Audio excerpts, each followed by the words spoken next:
அனைவருக்கும் வணக்கம். நான் அட்வொகேட் ராமச்சந்திரன். தற்போது நம்மளுக்கு சொந்தமான சொத்து நெறைய இடத்துல இருக்கும். பூர்வீக சொத்துல. அதுல நம்ம டாக்குமெண்ட் வச்சிருப்போம். பட்டா வந்து கூட்டு பட்டாவா இருக்கும். நம்ம வந்து அத வந்து வித்திருப்பாங்க. நம்ம வந்து பிரிக்காம வச்சிருப்போம். இந்த பட்டா வாங்குறதுனால நெறைய பிரச்சனைகள் இருக்கு. மக்கள் அவதிப்படுறாங்க. நம்ம நெறைய கேள்விப்படுறோம். அதாவது பட்டா வாங்குறது பார்த்தீங்கன்னா, 10,000 20,000 லஞ்சம் குடுத்து வாங்குறாங்க. நெறைய பேர் ஏமாந்து போறாங்க. அதுக்காக தான் இந்த பதிவு. இது தெரிஞ்சுங்க. 20,000 30,000 குடுத்துலாம் பட்டா வாங்கணும்னு அவசியம் கிடையாது. சாதாரண தொகை அவங்களுக்கு ஒரு மனு குடுக்கணும்.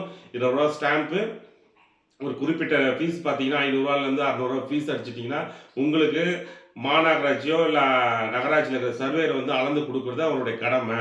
ஆனா, அந்த சர்வேயர் வந்து பார்த்தீங்கன்னா, அரசாங்கத்தில பணத்த வாங்கிக் கொண்டு, உங்கள்ட்ட வரும்போது அவர்கிட்ட பார்த்தீங்கன்னா, ஒரு 5,000 குடுக்குற மாரி ஒரு பிம்பத்தை ஏற்படுத்திட்டாங்க. இது வந்து தொடர்ச்சியா எல்லா இடத்துலயுமே நடக்குது.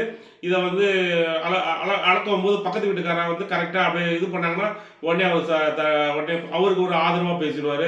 இல்லன்னா சண்டை வந்துரும். சண்டை வந்தோனே உடனே வந்து நீங்க கோர்ட்ல பார்த்துக்கன்னு சொல்லிட்டு போயிடுவாரு. இத நம்ம நெறைய பார்த்துட்டு இருக்கோம். இது போல சம்பவங்கள் ஏற்பட்டால் நீங்க நீதிமன்றத்தில உயர்நீதிமன்றம் சென்னையில வந்து நம்ம வந்து ரிட் மனு குடுத்து, போலீஸ் புரொடெக்ஷன் ஒண்ணு குடுத்து, அத நீங்க பெற்று, அவரு மூலியமா நீங்க சர்வேயர வந்து அளந்து பார்த்து நீங்க இது பண்ணிக்கலாம். அதேபோல பட்டா பெறுவது வந்து அதிகமா பணம் குடுத்து ஏமாறாதீங்க. இப்ப நெறைய பேர் பட்டாவ குடுத்துடுறாங்க. ஆனா அளக்காம அந்த அவர் குடுத்த மனு கிடையாது, டாக்குமெண்ட் கிடையாது, எல்லாத்தையும் துலைச்சிடுறாங்க. அந்த சர்வேயர் பார்த்தீங்கன்னா, இந்த டி டி இந்த டிஸ்ட்ரிக்ட்ல இருப்பாரு. அதுக்கப்புறம் இந்த டிஸ்ட்ரிக்ட்ல இருப்பாரு. இங்க வந்து லஞ்சம் வாங்கின்னு இருப்பாரு. அங்கேயும் போய் லஞ்சம் வாங்குறாங்க. இது தொடர்ச்சியா அதாவது 100ல 90% தான் பண்றாங்க. 10% தான் நல்ல சர்வேயரா இருப்பாங்க தவிர, எல்லாமே வந்து லஞ்சம் வாங்கி கூட பொதுமக்களை, ஏழை எளிய மக்களை ஏமாத்திட்டு வராங்க. இந்த விழிப்புணர்வு பதிவு அதுக்கு தான். தெரிஞ்சுங்க. நன்றி, வணக்கம்.